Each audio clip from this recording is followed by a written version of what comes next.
Salut les amoureux du ballon rond, on commence cette revue de presse en Argentine avec le retour des champions du monde au pays et c'était un accueil absolument incroyable qui a été réservé à Lionel Messi et sa bande. Ils étaient près de 5 millions de personnes dans les rues de Buenos Aires et comme le résume le quotidien El Hincha sur sa superbe une, c'était le plus grand pogo du monde. L'Albiceleste a été reçu en grande pompe et forcément c'est toute la presse du pays qui rend hommage à ses héros. Pour El Tribuno, c'était la fête la plus populaire de l'histoire. Alors que de son côté, la Prensa parle d'un accueil historique pour cette équipe qui a remporté la 3e Coupe du Monde de son histoire, après 1978 et 1986. Et ce retour héroïque fait même les gros titres au Brésil, où le journal Extra parle d'une fête rêvée. Et oui, pour nous Français, cela fait mal, mais ces images du retour de la sélection argentine dans la capitale du pays font le tour du monde, et notamment en Espagne, où Marca placarde cette marée humaine avec ce titre qui résume assez bien le sentiment général.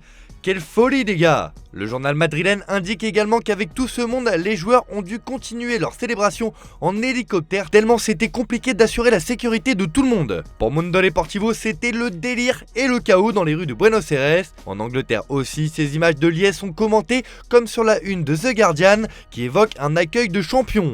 En Italie, le Corriere dello Sport indique que c'était une fête folle pour Messi. Dans ses pages intérieures, l'équipe aussi revient sur cet événement où se sont réunis des millions de pèlerins. Alors que pour la Provence, c'était une liesse démesurée à Buenos Aires. Bref, la fête a été à la hauteur de l'attente suscitée d'un titre de champion du monde au pays de Maradona et désormais de Messi.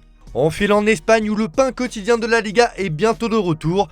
Et il y en a un qui trépigne d'impatience de remporter des titres avec le FC Barcelone, c'est Xavi. Le coach Blaugrana fait la couverture de Sport et affiche clairement ses ambitions pour cette deuxième partie de saison. Le quotidien catalan placarde que Xavi veut la Liga et reprend ses dernières déclarations sur ses ambitions. Nous attendons avec impatience la Supercoupe, la Coupe et l'Europa League, mais le championnat nous apporterait de la stabilité.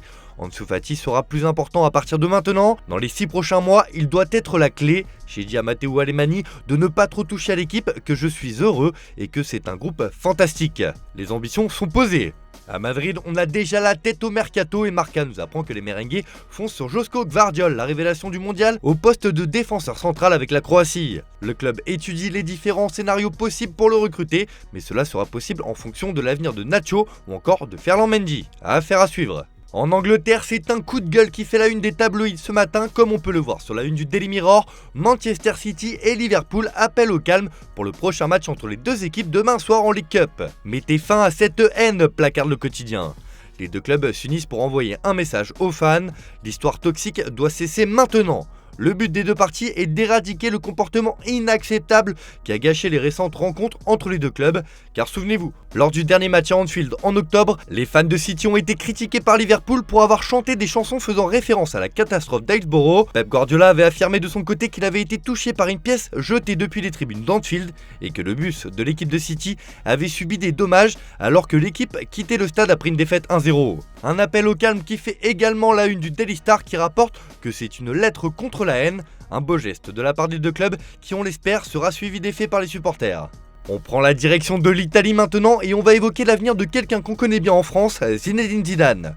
Le Français fait la couverture de Tuttosport ce matin qui indique que Zizou attire la Juve. Avec des chants de plus en plus proches d'une prolongation de son poste de sélectionneur, en France, on relance l'hypothèse Zidane pour le banc des Bianconeri en cas de divorce avec Allegri à la fin de la saison. Il y a de réelles possibilités pour la vieille dame d'attirer Zidane. Cela fait aussi la une d'Il Corriere dello Sport qui rapporte que Zidane est à la croisée des chemins. Pour l'ancien numéro 10 de l'équipe de France, ce sera soit le poste de sélectionneur avec les Bleus, soit la Juve. Si l'hypothèse de l'équipe nationale échoue, il pourrait parier sur Turin, écrit le média. En France, le Parisien revient aussi sur l'avenir de Zidane et rapporte qu'il attendra le prochain train. La légende des Bleus devrait attendre encore un peu avant de prendre le banc de l'équipe de France. Pourtant, bientôt 2 ans après son départ du Real, l'envie d'entraîner reste vivace. Reste à savoir ce que décidera le Ballon d'Or 1998. Allez, on termine ce tour de la presse sportive en France avec la une de l'équipe. Vice-champion du monde, l'avenir des Bleus s'annonce radieux et ce groupe est déjà tourné vers ce Paris 2024. Kylian Mbappé, qui a eu 24 ans hier, montre la voie à une nouvelle génération exceptionnelle de jeunes bleus. Leur prochain objectif, l'Euro 2024 en Allemagne. Et oui, car 2024, c'est déjà demain. Dans seulement 18 mois, les Bleus s'avanceront vers un nouveau défi, 7 euros en Allemagne donc. Au-delà des cadres, quels jeunes vont incarner cette nouvelle génération, se demande le quotidien. D'ailleurs, on en sait un peu plus sur ce qui s'est passé en finale de la Coupe du Monde contre l'Argentine dimanche. À la mi-temps, un certain Kylian Mbappé a pris la parole et celui qui a inscrit un triplé s'est comporté comme un véritable patron pour remobiliser les troupes. C'est ce qu'a révélé un documentaire diffusé hier soir sur TF1 où l'attaquant des Bleus a pris la parole en premier dans le vestiaire. C'est une finale de Coupe du Monde, c'est le match d'une vie, on ne peut pas faire pire. Alors qu'est-ce qu'on va faire? On retourne sur le terrain, soit on les laisse faire, soit on met un peu d'intensité et on entre dans les duels. Il faut faire autre chose les gars, c'est une finale de Coupe du Monde, c'est fait, on est mené de 2 buts, mais on peut revenir. Les gars, c'est tous les 4 ans. Un comportement de taulier qui a su redonner une autre dynamique aux Bleus après la pause. Kylian Mbappé est en train de prendre encore un peu plus d'épaisseur en équipe de France et c'est lui qui a sonné la révolte. Alors, merci pour les frissons Kylian. Voilà, c'est tout pour aujourd'hui. Bonne journée à tous, merci de votre fidélité. On se retrouve en fin d'après-midi pour le JT Foot Mercato.